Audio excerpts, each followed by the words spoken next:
Hello viewers, সবাইকে স্বাগতম সিনেমাপুরীর নতুন আয়োজনে। চলুন আজ ঘুরে আসা যাক ব্ল্যাক ম্যাজিক বা কালো জাদুর গল্পে ঘেরা একটি গ্রাম থেকে। অতি সাধারণ এক গরিব পরিবার, যারা সেখানকার ধনীদের থেকে প্রতিনিয়ত অবহেলিত হয়ে চলেছে। পরিবারের গৃহবধূ লক্ষ্মী তার স্বামী, সন্তান আর দেবরকে নিয়ে সুখেই সংসার করছিল, কিন্তু হঠাৎই কোনো এক রাতে তার জীবনে নেমে এলো অন্ধকারের ছায়া। রাতের সেই কঠিন রহস্য খুঁজে পাবার পর সামনে এলো অজানা এক সত্য, যেটি জানলে অবাক হতে বাধ্য হবেন আপনিও। সাউথের এমনই এক ক্রাইম থ্রিলার গল্প নিয়ে এবারে হাজির হয়েছি আপনাদের সামনে। এই মুভির টুইস্টগুলি শেষ মুহূর্ত পর্যন্ত আপনাকে চমকিয়ে দিবে। তো দেরি না করে চলুন তাহলে শুরু করা যাক। মুভির সিন শুরু হয় ভয়ঙ্কর এক ব্ল্যাক ম্যাজিকের দৃশ্য দিয়ে, যেখানে একজন তান্ত্রিক একটি মেয়েকে কালো জাদু করে।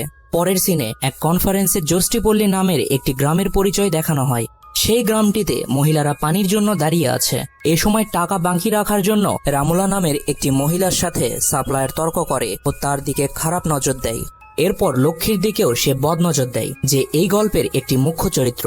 লক্ষ্মী এক সন্তানের মা, আর তার স্বামী কুমরি একজন অটো চালক।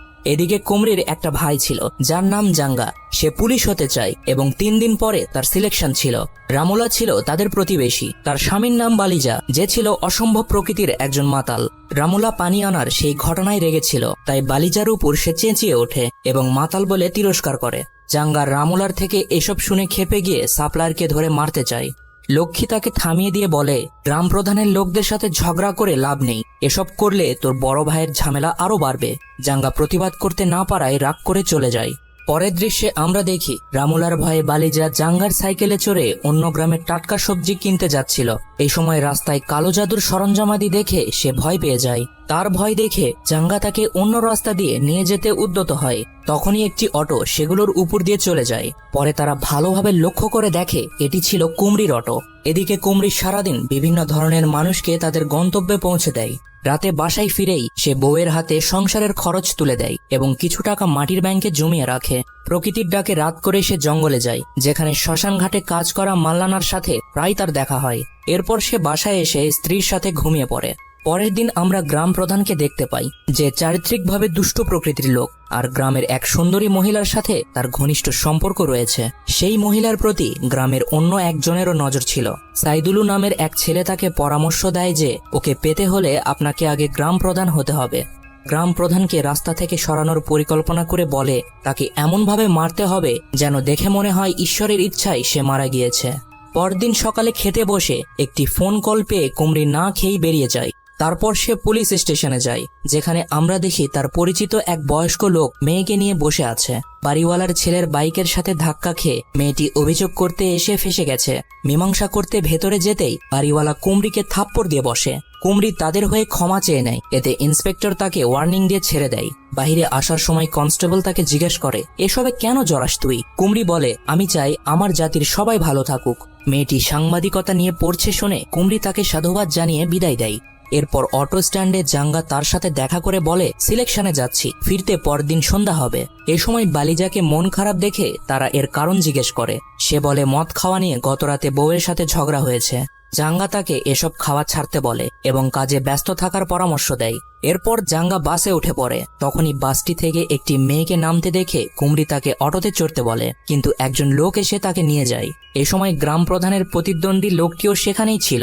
সাইদুলু বলে মেয়েটি গ্রাম প্রধানের কন্যা। এটি শুনে লোকটি বাপ ও মেয়েকে নিয়ে অপমানজনক ঠাট্টা করে।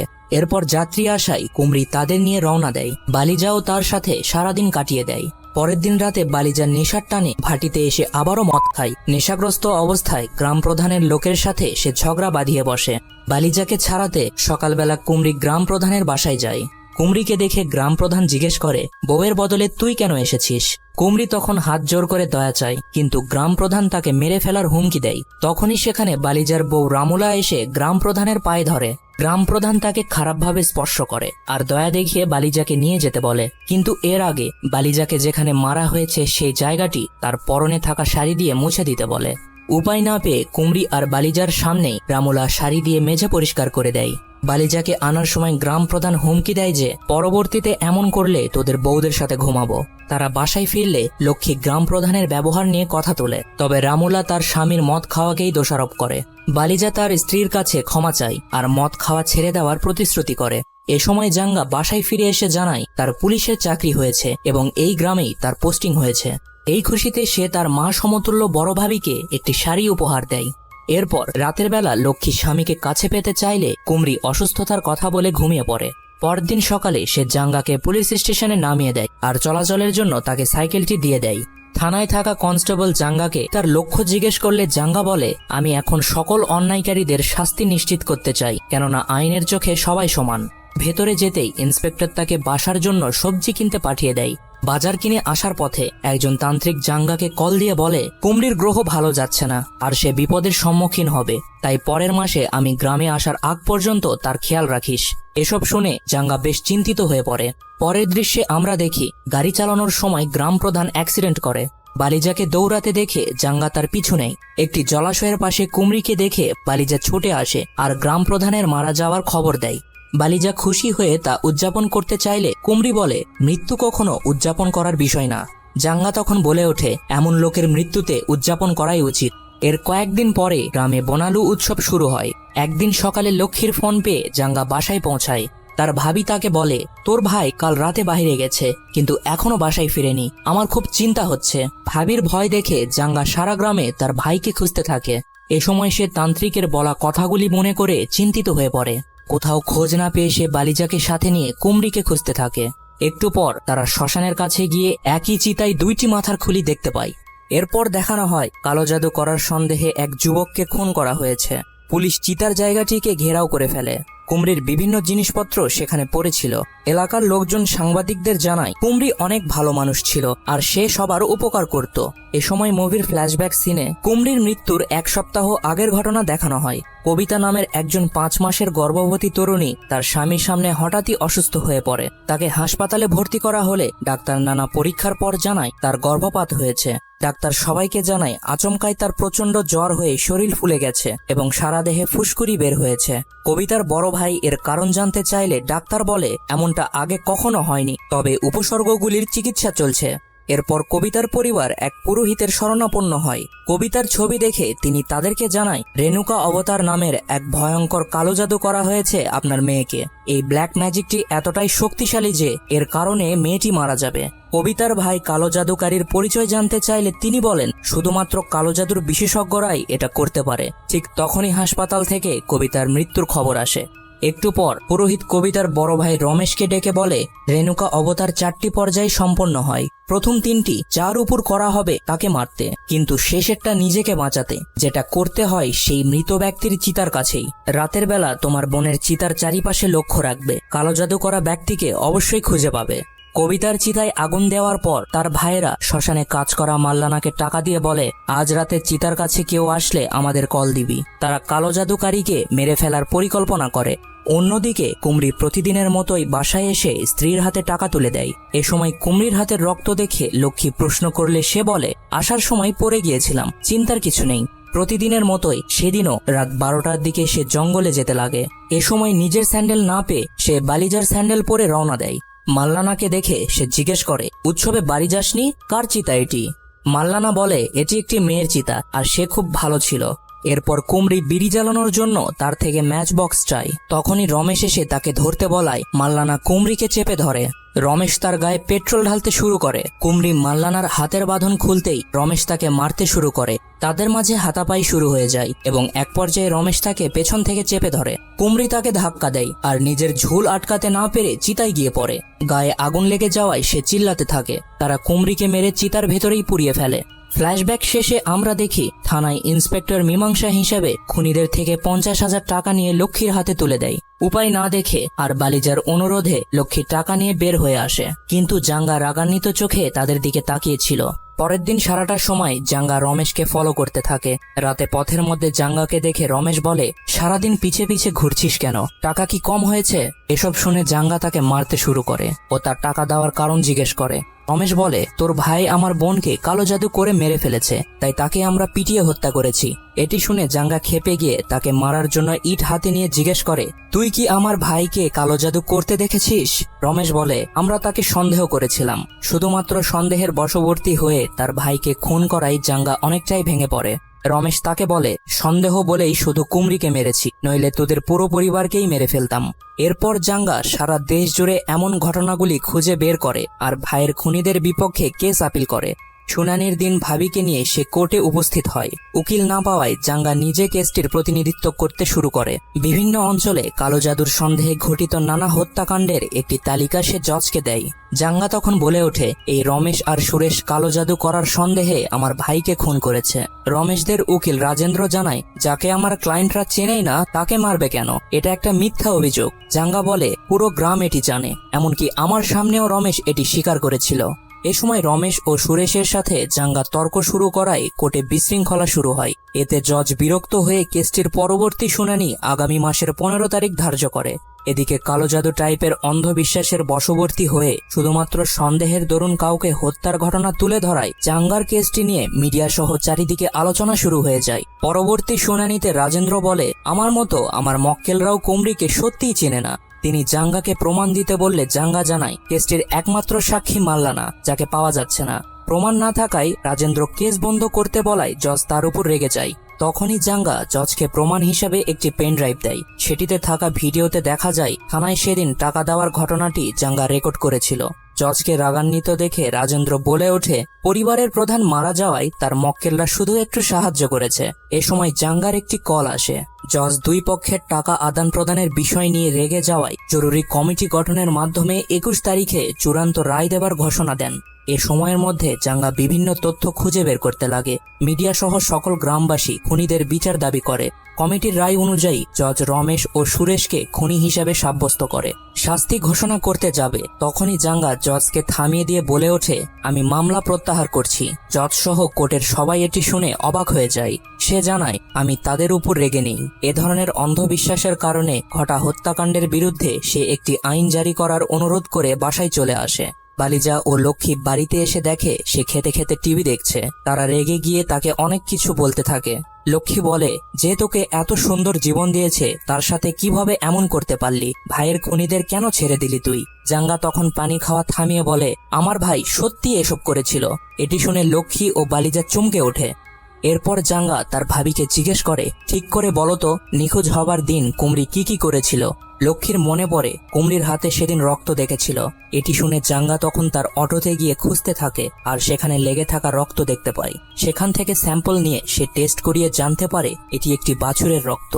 এরপর সে এক তান্ত্রিককে কবিতার ছবি দেখিয়ে রেণুকা অবতার নামের কালো জাদু সম্পর্কে জানতে পারে। তান্ত্রিক জানায়, এই বিপজ্জনক আচারটি শুধুমাত্র বিশেষজ্ঞরাই করতে পারে। যাকে কালো জাদু করা হবে তার চুল, কাপড়ের টুকরো আর পায়ের কাদা এই কার্যের জন্য দরকার হয়, যেগুলো একটি ময়দার পুতুলের উপর সজ্জিত করে কোনো জীবন্ত নবজাতক শিশুর নাভির সাথে সমাহিত করে মন্ত্র পড়তে হয়।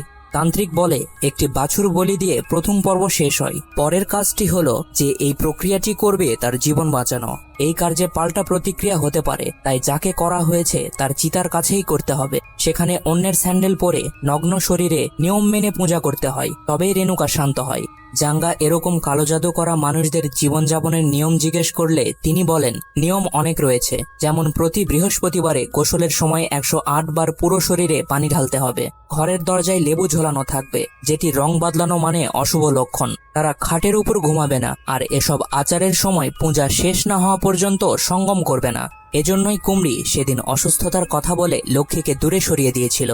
এরপর জাঙ্গা হাসপাতালের নার্সের থেকে নবজাতকের নাভি কেনার কথা জানতে পারে। সেদিনের জলাশয়টির পাশেও সে একটি কালো জাদু করার স্থান দেখতে পায়।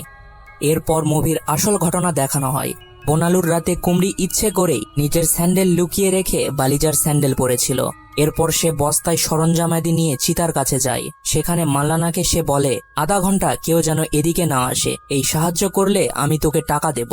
এরপর পর্দা টাঙ্গিয়ে কুমড়ি তার কার্যক্রম শুরু করে। বাতাসে পর্দা সরে যাওয়ায় মাল্লানা দেখে কুমড়ি উলঙ্গ হয়ে পুজো করছে। সে ভয় পেয়ে যায় এবং সেটি মোবাইলে ভিডিও করে নেয়। কবিতার ভাইদের মেসেজ আসায় সে উত্তর দেবে কিনা তা নিয়ে সে দ্বিধাদ্বন্দ্বের মাঝে পড়ে যায়। কুমড়ি তার কাজ শেষে সরঞ্জাম আদিগুলো বস্তায় ভরে চিতায় ফেলে দেয় আর মাল্লানাকে ডাক দেয়। এ সময় মোবাইলের সেন্ড বাটনে মাল্লানার আঙ্গুলের চাপ লেগে যায় ও মোবাইলটি তার কুঁড়ে ঘরের মধ্যে পড়ে যায়। রিপ্লাই পেয়ে রমেশ সেখানে গিয়ে পৌঁছে আর আগের সিনগুলোর মতোই তাদের মাঝে হাতাপাই শুরু হয়। ফলস্বরূপ পূর্বের মতোই রমেশ, সুরেশ ও তাদের ভগ্নিপতি মিলে তাকে পিটিয়ে সেই চিতাই পুড়িয়ে মারে। বালিজা তার কথা বিশ্বাস না করায় জাঙ্গা বলে, জানি তুই তাকে ভালো হিসাবেই চিনিস, আমিও তার মৃত্যু মেনে নিতে পারিনি। তাই চিতার আশেপাশে খুঁজতেই মাল্লানার কুঁড়ে ঘরে তার সেই ফোনটি খুঁজে পাই। এটি চালু না হওয়ায় রিপেয়ার করতে দিয়েছিলাম। দ্বিতীয় শুনানির দিন আমি খবর পাই যে মোবাইলটি ঠিক হয়ে গেছে। মোবাইলের ভিডিওটি সে বালিজাকে দেখায়। লক্ষ্মীও সেটি দেখতে চাওয়ায় বালিজা রেগে ফোনটি ভেঙে ফেলে আর বলে সে কি পাগল হয়ে গিয়েছিল, এসব সে কোথায় শিখেছে, আর মেয়েটির সাথে তার কি সম্পর্ক। জাঙ্গা জানায় শৈশবে সে আমাদের সাথে থাকতো না, তাকে বড় চাচা মানুষ করেছিল। সিন চলে যায় 15 বছর আগের ব্যাক স্টোরিতে। ছোটবেলায় কুমরি তার চাচার তন্ত্রবিদ্যার কাজে সাহায্য করত। স্কুলে সে একটি মেয়েকে খুব পছন্দ করত। মেয়েটি তার ক্লাসেই পড়তো। একদিন পূজা করার সময় সে মেয়েটির কপালে সিঁদুর মেখে দৌড় দেয়, ফলে মেয়েটিও তার পিছু নেয়। তারা দিঘির পাড়ে এসে পৌঁছে। কুমরি তাকে ভালোবাসার কথা বললে মেয়েটি এতে সম্মতি জানায়, কিন্তু এ সময় মেয়েটির ভাই সেখানে আসায় তারা দূরে সরে যায় আর মেয়েটির কিছু চুল কুমরির শার্টে আটকে যায়। মেয়েটির ভাই তাকে কবিতা বলে ডাক দেয়, অর্থাৎ এই সেই কবিতা যে কুমরির শৈশবকালের ভালোবাসা ছিল। তার ভাই দিঘির পাড়ে আসার কারণ জিজ্ঞেস করায় কবিতা তখন কুমরিকে দোষ দেয়। ফলস্বরূপ তার ভাই তাকে মারধর করে। উঁচু জাতির মেয়েকে চাওয়ার জন্য স্কুল থেকেও তাকে বের করে দেওয়া হয়। পরবর্তীতে কুমরি দেখে কবিতার জীবনে অন্য একটি ছেলে এসেছে আর কবিতাও তার সাথে মিশতে শুরু করেছে। এটি দেখে সে কষ্ট পেয়ে এক গাছের নিচে শুয়েছিল। সেখানে সেই তান্ত্রিক চাচাটি এসে তাকে জ্ঞান অর্জনের জন্য নিয়ে যায়। তার কাছেই সে কালো জাদু শিখেছে। গ্রাম প্রধানের মেয়ে আসার দিন যে দম্পতি তার গাড়িতে উঠেছিল তারা ছিল কবিতা ও তার স্বামী। সেদিন কবিতাকে হাসি খুশি দেখে তার প্রচন্ড রাগ হয়েছিল। অটো থেকে নামার সময় কবিতার পায়ে কাদা লেগে যায়, যেটি সে তার অটোতেই পরিষ্কার করেছিল। এরপর কুমরি কয়েকদিন কবিতাকে ফলো করতে থাকে। পুরনো ভালোবাসার কথা মনে করে কুমরি কষ্ট পায় আর প্রতিশোধ নেওয়ার সিদ্ধান্ত নেয়। এদিকে স্বামীর মনে অন্য কারো কথা শুনে লক্ষ্মী কান্নায় ভেঙে পড়ে। তখনই জাঙ্গা বলে সে আসলে এই একটি জীবনই নেয়নি, গ্রামের অনেক কয়েকটি মৃত্যুর পেছনে তার হাত ছিল। গ্রাম প্রধানকেও সে এই কালো জাদুর মাধ্যমে মেরেছে, এমনকি সে পানির সাপ্লায়ারকেও শেষ করে দিয়েছে। মামলার আগে আমি এসব জানতাম না, কিন্তু মাল্লানার ফোন পাওয়ার পরই আমি সব জানতে পেরেছি। লক্ষ্মী কাঁদতে কাঁদতে বলে এসব করে সে কি পেল, নিজেও তো মারা গেল। মুভির এ সময় ক্লাইম্যাক্স দেখে হয়তো আপনিও আমার মতো চমকে যাবেন, কেননা জাঙ্গা তাদেরকে জানায় কুমরি এখনো শাস্তি পায়নি, সে বেঁচে আছে। এটি শুনে লক্ষ্মী ও বালিজা রীতিমতো চমকে যায়। জাঙ্গা তাদেরকে জানায় সেদিনের ধাক্কাধাক্কিতে কুমরির জায়গায় মাল্লানা চিতার আগুনে পড়ে যায়। কবিতার ভাইয়েরা আগুনের মধ্যে মাল্লানাকেই কুমরি ভেবে মারধর করে আর চিতার মধ্যে ফেলে দেয়। পরবর্তীতে চিতায় পাওয়া দাঁতের ডিএনএ থেকে আমি জানতে পারি যে সেখানে মাল্লানা মারা গিয়েছে আর আমার ভাই পালিয়ে গিয়েছে। লক্ষ্মী তখন বলে ওঠে আমার স্বামী তাহলে সত্যিই বেঁচে রয়েছে। জাঙ্গা তখন বলে মনে করো স্বামী মারা গিয়েছে, কারণ আমি তাকে শাস্তি দেওয়ার সিদ্ধান্ত নিয়েছি। এরপর জাঙ্গা কুমরির সন্ধানে বেরিয়ে পড়ে। এর কয়েক মাস পরের ঘটনা। মুভির পোস্ট ক্রেডিট সিনে আমরা দেখি কেরালার কোনো এক জায়গায় একটি নাস্তার হোটেলে কুমরি কাজ করছে। এ সময় সেখানে তার সাথে আমরা কবিতাকে দাঁড়িয়ে থাকতে দেখি। এই মাথা নষ্ট টুইস্টের সাথে সাথেই মুভিটি এখানেই শেষ হয়ে যায়।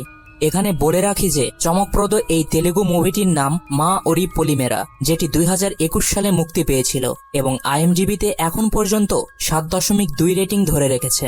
থ্রিলারধর্মী এই মুভিটির দ্বিতীয় কিস্তিও রিলিজ হয়েছে, আর সেটির কাহিনী নিয়ে আসবো অন্য আরেকদিন। তো বন্ধুরা, আজকের ভিডিওটি এই পর্যন্তই। গল্পটি ভালো লেগে থাকলে ভিডিওতে লাইক দিয়ে কমেন্ট করতে ভুলবেন না। আর আমাদের ভিডিও নিয়মিত পেতে এখনই সাবস্ক্রাইব করুন সিনেমাপুরি এবং পাশে থাকা বেল আইকনটি অন করে দিন। তো দেখা হচ্ছে নতুন কোনো গল্পের নতুন কোনো ভিডিওতে। সে পর্যন্ত সকলেই সুস্থ ও সুন্দর থাকুন। ধন্যবাদ।